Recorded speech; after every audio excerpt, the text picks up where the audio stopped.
하나님 말씀 하박국 3장 1절과 2절입니다. 우리 갖고 계신 성경 또 앞에 화면 보시고 함께 읽겠습니다. 시작. 시기 온 옷에 맞춘 선지자 하박국의 기도라. 여호와여, 내가 주께 대한 소문을 듣고 놀랐나이다. 여호와여, 주는 주의 일을 이 수년 내에 부응하게 하옵소서. 이 수년 내에 나타내시옵소서. 진노 중에라도 긍휼을 잊지 마옵소서. 아멘. 여러분 오늘 어떻습니까? 네. 오늘 10월 첫 주인데 오늘도 날씨가 꽤 덥더라고요. 네. 그러니까 이번 주 중에는 또 기온이 확 떨어지는 것 같습니다, 여러분. 하여튼 일교차, 이 날씨 변화에 잘 대비하시기 바랍니다. 사도행전 2장 보시면요, 이제 사도들이 마가의 다락방에 모여 있다가 성령 체험을 하고 그들이 그 안에서 그 감격을 누린 것이 아니라 밖으로 나갑니다. 나가서 이제 예수 그리스도를 증거하죠. 그 핵심 메시지는 너희가 죽인 예수 그리스도를 하나님께서 다시 살리셨다. 그분이 주시오 그리스도이다. 그분을 믿으면 구원을 얻게 된다라는 것이 핵심 메시지였습니다. 이 말씀을 듣고 이 복음의 메시지를 듣고 사람들이 마음의 찔림을 받습니다. 그리고 사도들에게 이렇게 물어봅니다. 사도행전 2장 38절인데요. 우리가 어찌할꼬?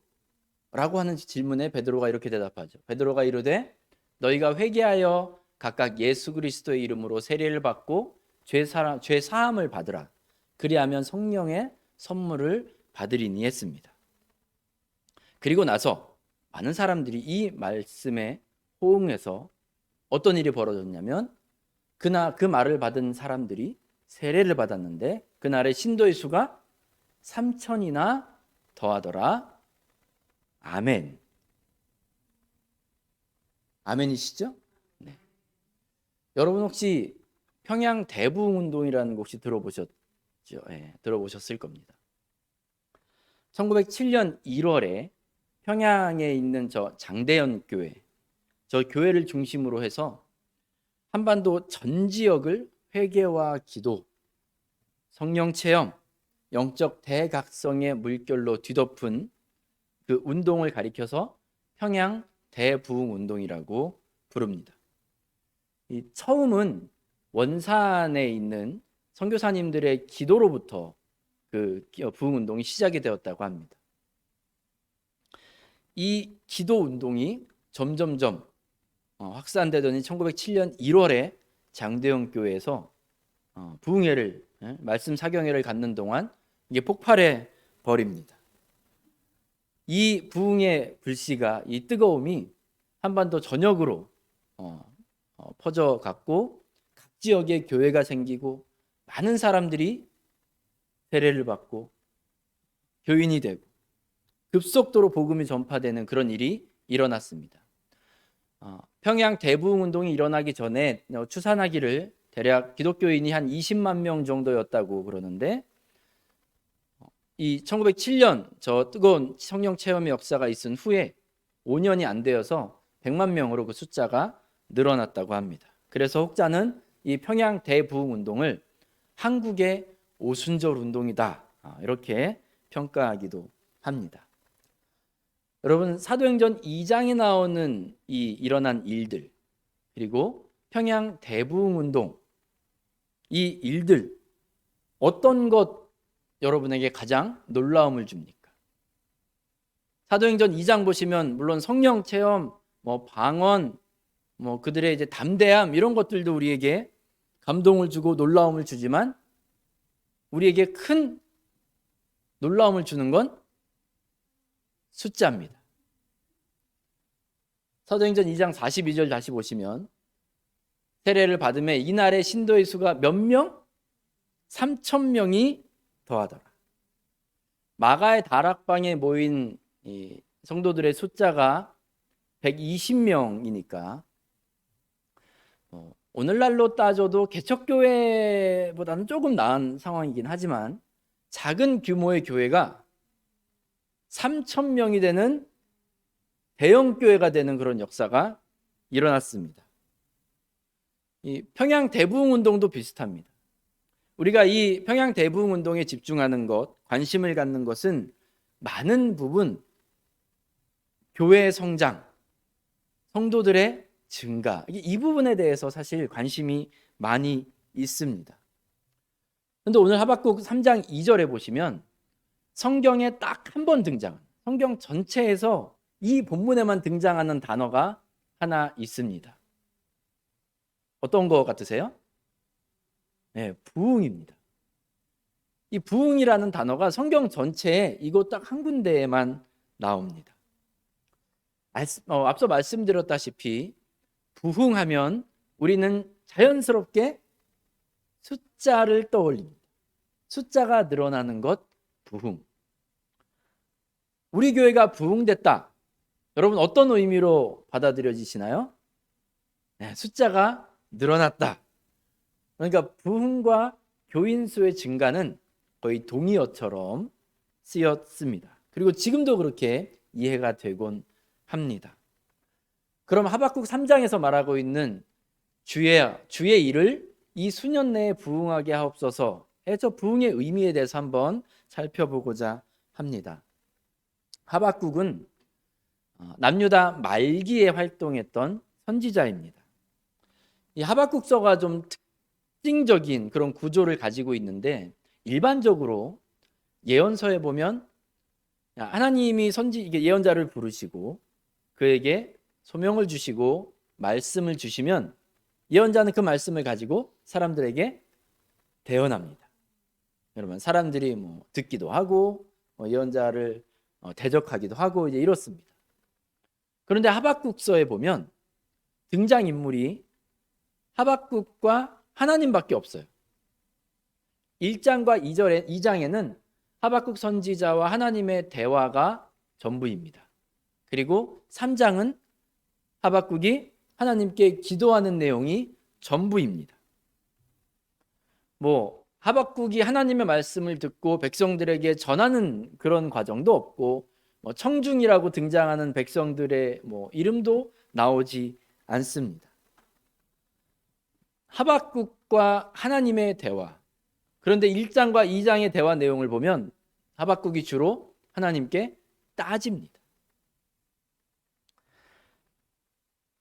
하나님께 따지고 하나님은 그 따짐에 대답해 주시고 다시 하박국이 하나님의 그 대답에 대해서 또 불평하고 하나님은 하박국에게 다시 한번 대답해 주시고 이런 구조로 대화가 이루어져 있습니다. 이 하박국 선지자가 이렇게 불평할 수밖에 없었던 이유가 있었는데 그가 예언자로 부르심을 받았던 시기에 이 남유다는 너무나도 암울한 상황 가운데 있었습니다. 국제 정세상으로는 동네북이었습니다. 애굽이 강할 때는 애굽한테 얻어터지고 애굽을 누르고 바벨론이 강자가 됐더니 바벨론에게 또 쥐어터지고 이 당시에 이 남유다 왕이 여호야김이라는 왕이었는데 밖으로 그렇게 신나게 쥐어터지니까 안에서라도 좀 잘했으면 좋겠는데 안에서도 사람들의 고열을 뽑아먹고 사치와 강포와 우상 숭배와 아주 이런 것들로 이스라엘 이 남유다가 가득했습니다. 그러니까 하박국이 보기에는 너무나도 속상한 거예요. 하나님, 이 나라 안에서 이 하나님의 나라 안에서 이 정도로 이 폭력과 속임수와 모든 불의와 악함이 가득하고 악인이 득세하는 게 대체 이해가 되지 않습니다. 그래서 하나님께 막 따지는 내용이 이제 1장에 나오는데 3절과 4절 보시면 하박국이 이제 이렇게 말씀합니다. 하나님 어찌하여 내게 죄악을 보게 하시며 패역을 눈으로 보게 하시나이까? 겁탈과 강포가 내 앞에 있고 변론과 분쟁이 일어났나이다. 이러므로 율법이 해이하고 정의가 전혀 시행되지 못하오니 이는 악인이 의인을 애워쌌으므로 정의가 굽게 행하여 지민이이다. 하나님, 대체 어떻게 이런 일이 이렇게까지 많이 일어납니까? 좀 악한 일도 정도껏 일어나야지. 이 나라는 지금 악인들 천지입니다. 불의가 가득합니다. 너무나도 스트레스를 받고 있는 상황인데, 이 상황만 봐도 스트레스를 받는데 하박국이 더 화가 나고 속상한 이유는 또 있었습니다. 2절 보시면, 여호와여, 내가 부르짖어도 주께서 듣지 아니하시니 어느 때까지리이까? 내가 강포로 말미암아 외쳐도 주께서 구원하지 아니하시나이다. 사람들이야 원래 그런 사람들이니까 그렇다 칩시다. 그런데 하나님이 도대체가 이 하박국의 간절한 기도와 외침과 부르짖음에 귀를 닫고 응답하지 않으시는 거예요. 그러니 얼마나 속상하겠습니까? 약간 어쩌를 보십시오. 어느 때까지리까? 듣지 아니하시니 대체 언제까지 침묵하고 계시겠습니까? 제가 이렇게 부르짖고 간절히 구하는데 왜 구원하지 아니하십니까? 하박국이 지금 속이 상할 대로 상했습니다. 그랬더니 그동안 침묵하셨던 하나님께서 드디어 답변을 하시는데, 1장 5절 보시면, 여호와께서 이르시되 너희는 여러 나라를 보고 또 보고 놀라고 또 놀랄지어다. 너희의 생전에 내가 한 가지 일을 행할 것이라. 누가 너희에게 말할지라도 너희가 믿지 아니하리라. 아주 엄청난 일을 행하시겠답니다. 6절 보시면, 보라, 내가 사납고 성급한 백성, 곧 땅이 넓은 곳으로 다니며 자기의 소유가 아닌 거처들을 점령하는 갈대아 사람을 일으켰나니 했습니다. 하나님이 이 남유다의 모든 악함들과 불의를 심판하시겠다는데, 그 심판의 도구가 누구입니까? 갈대아 사람이래요. 갈대아 사람은 이제 바벨론 사람들입니다. 이 바벨론이 이제 막 뜨고 강자로서, 신흥 강자로서의 중동의 고대 근동 지역의 패권을 장악하니 많이 그러고 있는 상황인데, 이들이 얼마나 잔인하고 극악무도한 백성들인지, 아주 악명이 높은 사람들인데 하나님은 이들을 들어 쓰셔서 남유다를 벌하시겠다는 거예요. 이게 어처구니가 없죠. 아니, 벌하시는 건 그래요, 이해는 하겠습니다. 심판이요, 그래요, 이해는 하겠습니다. 그런데 어떻게 갈대아 사람을 들어서 쓰십니까? 1장 13절에 보면 이제 하박국이 좀 더 논리적으로 하나님 앞에 접근을 합니다. 하나님은 거룩하시고 죄를 멀리 하시는 분인데 어떻게 유다를 심판하시겠다고 저 악하고도 악한 바벨론 사람들을 들어 쓰십니까? 아무리 그래도 그렇지, 우리가 악하긴 악해도 바벨론보다는 조금 낫지 않습니까? 착한 사람이 우리를 때려야지 어떻게 우리보다 악한 사람이 우리를 때립니까? 라고 나름 논리적으로 하나님께 접근합니다. 그랬더니 하나님이 마음을 바꾸시지 않았습니다. 하박국 2장 3절 보시면, 이 묵시는 정한 때가 있나니 그 종말이 속히 이르겠고 결코 거짓되지 아니하리라. 비록 더딜지라도 기다리라. 지체되지 않고 반드시 응하리라. 하나님께서 이 일을 반드시 이루시겠다는 겁니다. 이 최종 대답을 듣고 나서 하박국의 마음이 어려웠겠습니다. 너무나도 속상했을 거예요. 하지만 하박국이 이 말씀을 묵상하고 하나님의 이 마음을 묵상하고 난 다음에 그가 고백하는 내용이 이제 3장인데 하나님께 대한 온전한 신뢰를 회복합니다. 그래서 3장에서 이제 이 기도가 나오는 거예요. 2절 보시면, 여호와여, 내가 주께 대한 소문을 듣고 놀랐나이다. 여호와여, 주는 주의 일을 이 수년 내에 부응하게 하옵소서.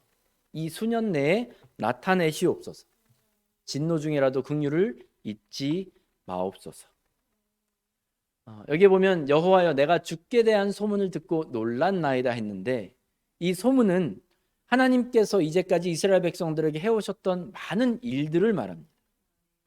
하나님이 이스라엘을 택하시고 그들을 구원하시고 그들을 먹이시고 입히시고 때에 따라 이른 비와 늦은 비를 내리셔서 그들이 하나님의 백성답게 살아가도록 하기 위해서, 하나님의 사람으로서 부족함이 없도록 만들어주시기 위해서 하나님이 이제까지 해오신 많은 일들입니다. 하박국이 이 일들에 대해서 묵상하고 돌아보고 생각해 봤더니 그 은혜와 사랑에 대해 놀랄 수밖에 없는 거예요. 감동이 될 수밖에 없어요. 그래서 여호와여, 내가 주께 대한 소문을 듣고 놀랐나이다 라고 고백합니다. 그리고 여호와여, 주는 주의 일을 이 수년 내에 부응하게 하옵소서라는 기도를 합니다. 여기서 이제 주의 일이란 앞에서 하나님께 하셨던 이스라엘을 하나님의 백성답게 만드신 그 모든 일들, 그들에게 베푸시고 공급하시고 또 때로는 그들을 벌하신 그 모든 일들을 이 수년 내에 부응하게 하옵소서 합니다.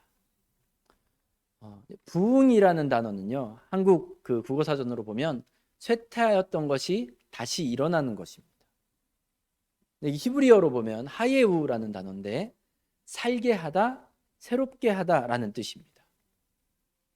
그러니까 주의 일을 부응하게 하옵소서라는 이 하박국의 고백은 뭐냐면, 하나님께서 하나님의 백성을 만드셨던 그 일을 다시 하시옵소서. 그 일을 새롭게 하시옵소서. 그래서 주의 백성들이 아무렇게나 살아가는 사람들이 아니라 하나님의 사람답게 변하게 하옵소서라는 그 기도를 하고 있는 겁니다. 그런데 보세요. 하나님의 백성답게 살아가도록 그런 사람으로 바뀌기 위해서 그들이 반드시 거쳐야 되는 과정이 있었으니 그것은 바벨론 군대에 의해서 공격당하고 성들이 무너지고 백성들은 두드려 맞고 죽고 짓밟히고 포로로 끌려가는 일이 있어야만 했습니다. 한마디로 나라가 망하는 거죠. 이러한 끔찍한 일을 통해서 지금 남유다 백성들이 다시 하나님의 백성답게 회복되고 새롭게 될 수 있다는 것을 깨달은 거예요. 그래서 하박국은 이것을 인정하면서도 하나님 앞에 구합니다. 주님, 주의 일을 새롭게 하시옵소서. 그래서 2절 마지막 부분 보시면 진노 중에라도 긍휼을 잊지 마소서라고 구하는 거예요. 하나님, 이 일을 하시겠지만 주님 제발 우리 민족에 대한 긍휼을 잊지 마옵소서라고 고백하는 겁니다. 그러니까 이 모든 것들을 종합해 봤을 때 하박국 3장 2절에서 말하고 있는 부응이라는 것은 하나님의 백성들이 하나님의 백성답게 소송되고 하나님의 백성답게 살아가는 것, 이것이 하박국이 말하고 있는 부흥입니다. 그러니까 우리가 보통 말하고 생각하는 부흥의 개념과는 좀 거리가 있습니다. 여러분, 기독교인들이 왜 사도행전 2장을 보면서 열광할까요? 물론 성령의 역사와 방언과 사도들의 담대함과 이런 것들도 우리에게 아주 감동을 주지만 아마도 숫자 때문이 아닐까 하는 생각이 많이 듭니다. 솔직히 말해서 몇 명이 늘어났다고요? 3,000명이 늘어난 그 역사를 기대하는 거예요. 그 말씀을 묵상하고 기도할 때 하나님, 우리 교회도 3,000명을,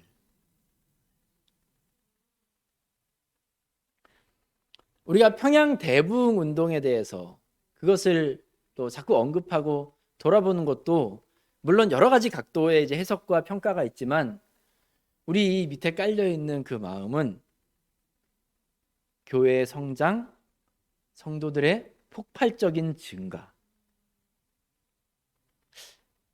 그럼 교인의 숫자가 많아지는 게 비성경적이고 또 문제가 있다고 생각하십니까? 대형 교회들은 다 이상한 모임들인가요? 저는 어떨 것 같으세요? 저는 우리 교회 숫자가 늘어나는 걸 좋아할까요? 싫어할까요? 우리가 이제 매일 아침 기도회로 모이죠. 기도의 자리를 지켜주셔서 여러분들 참 감사하고 정말 감동이 됩니다. 이게 기도하시는 것들이 가끔 이제 들릴 때가 있는데 어느 권사님이 그렇게 기도하는 게 제 귀에 딱 들렸어요. 하나님, 많은 사람들을 보내주셔서 우리 교회에 2부 예배도 생기고 3부 예배도 생기고 거기까지는 저도 아멘 하는 마음으로 기도가 들렸는데 그 권사님이 좀 더 나가시는 거예요. 4부 예배, 5부 예배, 6부 예배까지 생기게 하옵소서. 근데 갑자기 그런 생각이 싹 지나갑니다. 이게 정말 우리 교회와 담임 목사를 위하는 기도일까? 설교라는 게 사실 여러분 한 번을 해도 이게 뭐 영적으로나 육적으로나 이게 많은 에너지가 소비가 되거든요. 제가 설교를 주일 한 번에 5번, 6번을 한다. 이 권사님이 나를 위해서 하는 기도신가? 나를 괴롭히시는 기도인가? 생각이 슬쩍 지나갔습니다. 여러분 심각하게 받아들이지 마시고 교인 숫자가 많아지고 예배 횟수가 많아지고 재정 규모가 커지는 것이 그 자체가 나쁠 이유는 전혀 없습니다. 그런데 문제는 우리가 감당할 수 있느냐 하는 거예요. 골목식당이라는 그런 이제 그 TV 프로그램이 있는데 상권이 좀 죽어 있고 힘들게 장사하시는 분들에게 백종원 씨가 유명하죠. 저분이 가서 이제 그 컨설팅을 해주는 겁니다. 이런 문제가 있고 이렇게 좀 해결해야 될 것 같고 이렇게 해서 같이 문제들 고민하고 개선 방안을 이제 찾아 나아가는 그런 프로그램인데 한 번은 인천에 있는 이 어떤 그 골목 시장 골목으로 가서 이제 각 가게들을 찾아가서 이제 뭐 컨설팅도 해주고 얘기도 해줍니다. 뭐 여러 문제들이 있겠죠. 뭐 재료가 신선하지 않고 뭐 마인드가 어떻고 뭐 다양한 문제들을 진단해 주는데 어느 한 집에 이제 갔습니다. 거기는 일본식 튀김덮밥을 이제 주 메뉴로 하는 곳이에요.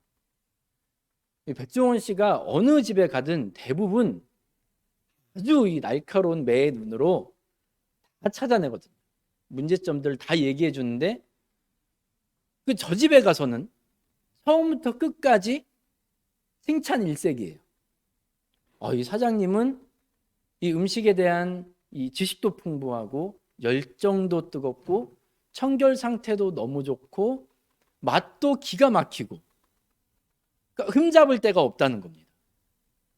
그러니까 이분이 그 이야기를 듣고 사장님과 함께 일하는 그 장모님이 막 너무 행복해 하시는 거예요.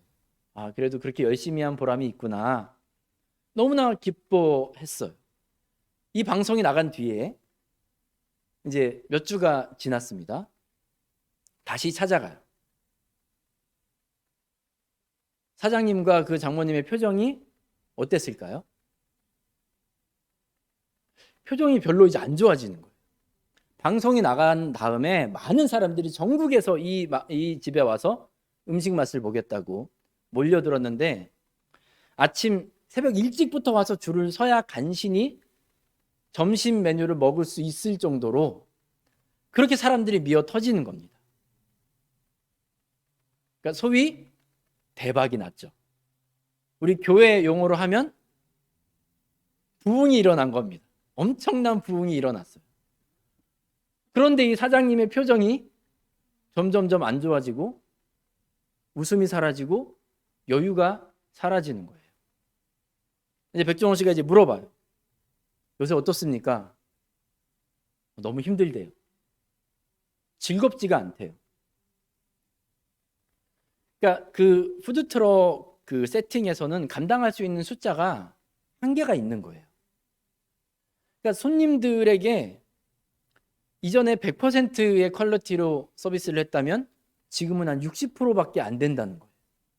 그러니까 빨리빨리 만들어내야 되고, 이 사람들을 내가 다 서비스해야 되고, 이 사람들에게 실망 주기 싫고, 좋은 마음으로 많이 노력하고 열심히 했는데 점점점 힘들어지고 웃음이 사라지고 여유가 없어지는 거예요.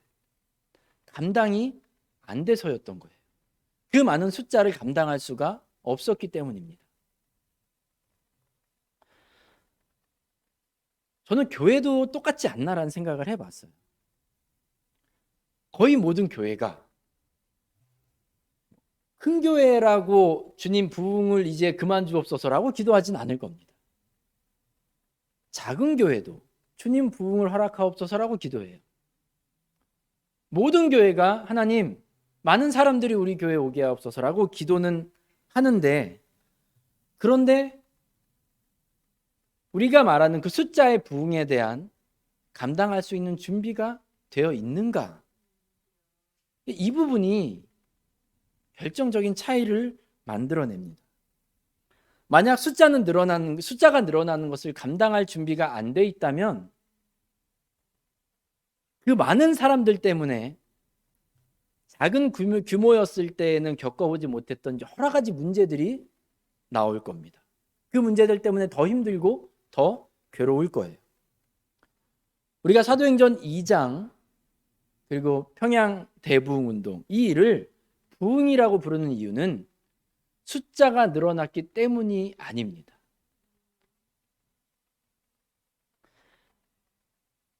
성도들이 그 숫자의 늘어남 이전에 하나님의 부흥, 하나님의 사람으로 새롭게 되고 하나님의 사람답게 변하는 일들이 일어났기 때문에 그것을 우리는 부흥이라고 부르는 거예요. 사도행전 2장 보시면 3,000명이라는 숫자가 늘어나기 전에 120명의 성도들이 성령의 임재를 구하며 간절히 기도합니다. 성령 충만을 받고 성령의 인도하심에 따라 성령의 말씀에 순종하여 움직이는 하나님의 사람으로 변화되는 체험을 합니다. 이게 바로 하박국이 기도했던 부흥이에요. 평양 대부흥 운동도 마찬가지입니다. 어느 날 뻥하고 숫자가 늘어난 게 아니라 이 대부흥 운동이 전국적으로 퍼져나가기 전에 교회 지도자들과 선교사님들이 회개 기도를 시작합니다. 이 선교사님들이 그런 기도를 했대요. 그런 좀 불평을 해왔대요. 선교에 대한, 이 사역에 대한 열매가 잘 안 보이는 거예요. 그러니까 이거는 이 무지하고 복음을 받아들이지 않는 이 고집센 한국 사람들 때문에 사역의 열매가 없는 거다라고 이 사역의 실패를 대부분 다 한국 사람들에게, 민중들에게 그 책임을 돌렸답니다. 그런데 하나님이 그들에게 깨닫게 하신 게 그게 아니다.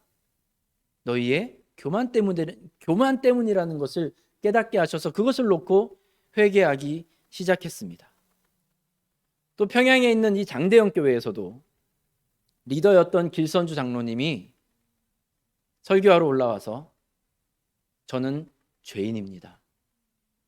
제가 누구에게 부탁받은 돈을 제 마음대로 돌려주지 않고 썼습니다. 저는 아간과 같은 사람입니다라고 공개적으로 그 수많은 사람들이 모인 자리에서 죄 고백을 하고 회개합니다.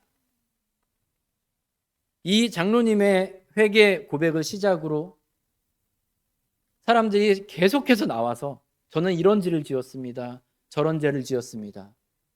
7시에 시작된 이 회개의 고백이 새벽 2시까지 이어지고 사람들을 억지로 돌려보내서 다음 날에도 모였던 사람들이 계속해서 저는 이런 죄를 지었습니다. 저는 부족한 부끄러운 사람입니다. 라는 그 고백과 회개의 이 부르짖음들이 며칠 동안 이어졌습니다. 하나님의 백성으로 회복되고 새롭게 되는 부흥의 역사인 것입니다. 하나님의 말씀과 하나님의 길에서 떠났고 내 멋대로 살았던 방식에서 돌아와서 하나님의 백성답게, 하나님의 사람답게 살게 되는 것, 참된 부흥을 경험한 것입니다. 이렇게 하나님의 백성으로 소성케 되는 부흥을 먼저 경험한 이 준비가 있어야 그 다음에 일어나는 일은 숫자와 상관이 없게 되는 겁니다. 사도행전 2장 보시면요, 사람들이 그 부흥의 체험을 하고 나서 자기의 것을 나누기 시작하고 많은 사람들을 섬기고 베풀고 돕기 시작합니다. 장대현 교회에서도 이 고백과 회개의 운동이 일어난 뒤에 사람들이 전혀 다른 가치관으로 이 회개의 내용들을 그냥 말과 눈물에서 그친 것이 아니라 행동으로 다 옮깁니다. 훔친 물건 갖다 주고, 숨겨왔던 거 돌려주고, 서로 찾아가서 용서를 구하고, 이전에는 이 남녀가 차별이 되고 양반과 상놈이 구분이 되어서 예배를 드렸던 그 구분과 나눔이 다 사라지고 다 함께 모여서 예배를 드리고 은혜를 나누고, 이러한 하나님의 백성으로 변화되는 실제 과정이 일어납니다. 그랬기 때문에 이 부흥의 능력이 퍼져나갈 수 있었던 겁니다. 그러니까 하박국 선지자가 말한 이 진짜 부흥은 숫자의 부흥이 아니라 하나님의 백성으로 소성케 되는 부흥을 말합니다.